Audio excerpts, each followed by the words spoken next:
Hello, I'm Finola Burke from RaaS, and today we're focused on purpose-led PropTech, rent.com.au, ASX ticker RNT, and joining me to discuss the Q3 result is CEO Greg Bader. Welcome, Greg, and thanks for joining me.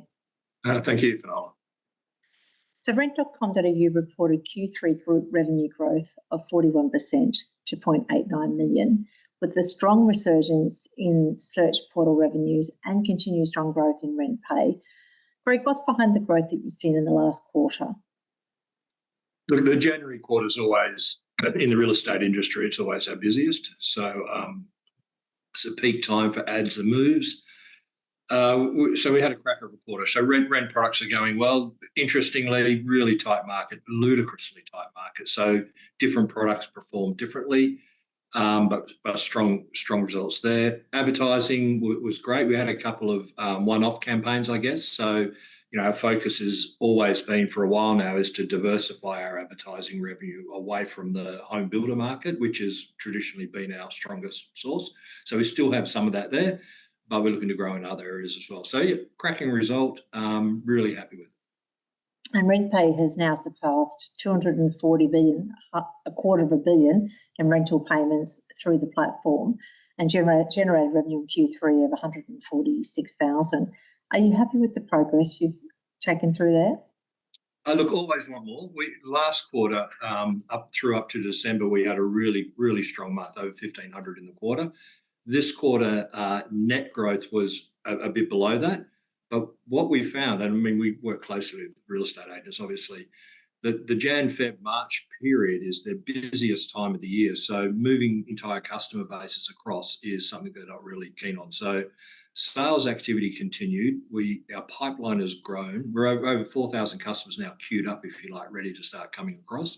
Some of them will come across pretty quickly. Some of them will come across slowly. It really depends on how the agency is trying to manage the migration. Obviously, from our point of view, in a perfect world, we bring everybody across all at once. We talk to the customer, and it takes 3 to 4 weeks to get everybody up and running.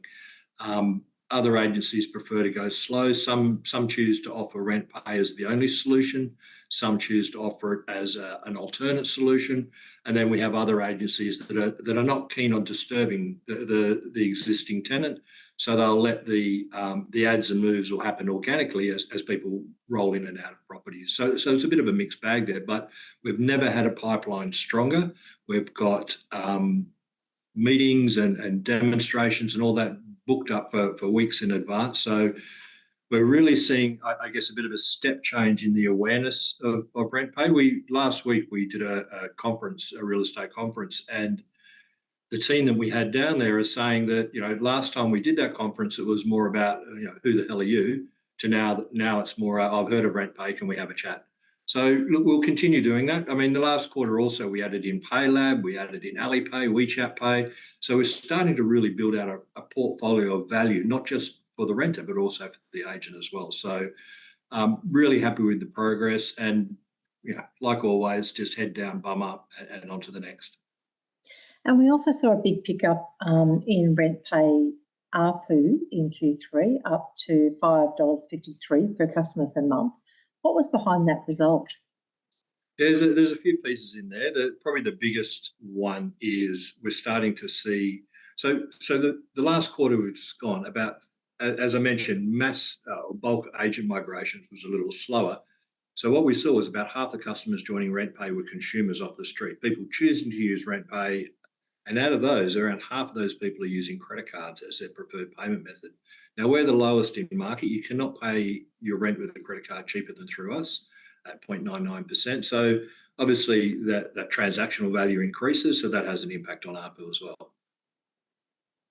And you now have 16% of revenue coming from repeat transactions or annuity income. What's your expectation for this in the near term, Greg? Look, one of the core drivers of RentPay was to move us out of that sell on Monday, sell on Tuesday type cycle where, we saw right through COVID, then we saw the building dramas. So we're so susceptible to changes in market forces that, we're a small scale business. So those changes are going to have a big impact on us. So moving away into that annuity revenue is a form of insulation for us. Secondary to that, I guess, is back to our original point that when someone's moving house, we've got 4 to 6 weeks to play with that person.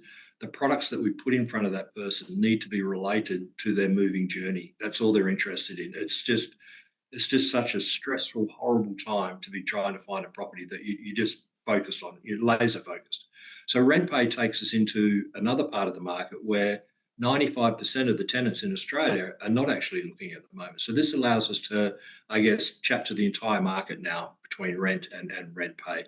So that was another driver as well. So look, we continue to focus on growing RentPay. We'll continue to focus on adding new product, new features.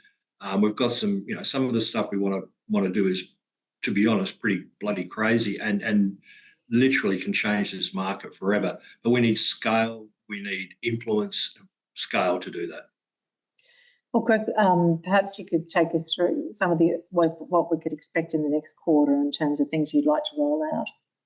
Yeah, we'll probably do a bit more with PayLab. I mean, the concept is sound. So PayLab essentially allows you to just do your normal spending, shopping, fuel, alcohol, etc., and then you get a rebate on that, 3 to 15%.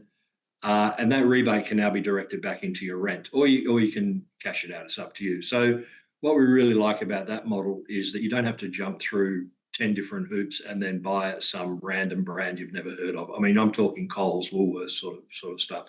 So we'll do some more there as well. We're looking to possibly take that out to our rent customers as well, because once again, even if you're not a RentPay customer, there's value to be derived there for the consumer.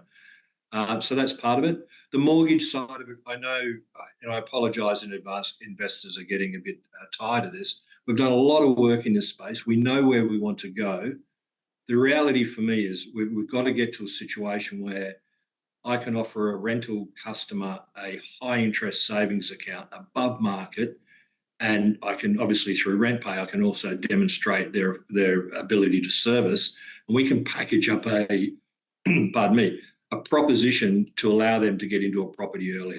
Now, not every renter wants to get into a property right now, but for those that do, there'll be an option there.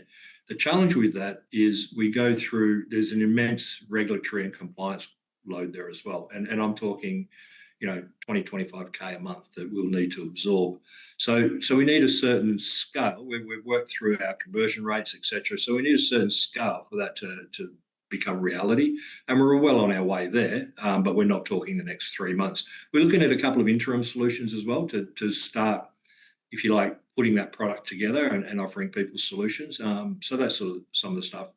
We'll keep working through with our payment options as well. We made a promise to agents and to tenants that we'll take on the payments arms race on your behalf. So there's more payment options coming in that vein, I guess, and that'll be pretty exciting as well. Well, thank you, Greg, for joining me today to discuss rent.com.au's Q3 results. I'm looking forward to catching up with you through the course of 2024 to check on your progress.